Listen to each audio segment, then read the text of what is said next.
कालपासून मी वृत्तपत्रांमध्ये वाचते आहे की आपण जपानला मागे टाकत 4थ्या नंबरची जगातली सगळ्यात मोठी अर्थव्यवस्था बनलोय. पण मला वाटत नाही की जपानमध्ये भर रस्त्यामध्ये कुठली महिला एका बाळाला जन्म घालत असेल. पण आपल्या महाराष्ट्रामध्ये हे घडलंय.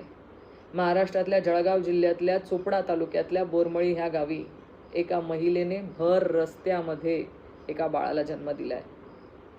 प्रसूती काळाच्या सुरुवात झाल्यानंतर आरोग्य व्यवस्था न मिळाल्यामुळे दवाखान्यापर्यंत जाताना भर रस्त्यात ह्या माझ्या बहिणीने एका बाळाला जन्म दिला. आणि हे घडलंय जळगाव जिल्ह्यामध्ये, ज्या जळगाव जिल्ह्यामध्ये 4 मंत्री आहेत. खरं प्रत्येकाला लाज वाटावी आणि प्रत्येकासाठी लाजिरवाणी बाब म्हणावी लागेल की भर रस्त्यामध्ये माझ्या लाडक्या बहिणीने एका बाळाला जन्म दिला. काय तर फक्त आरोग्य व्यवस्था न मिळाल्यामुळे.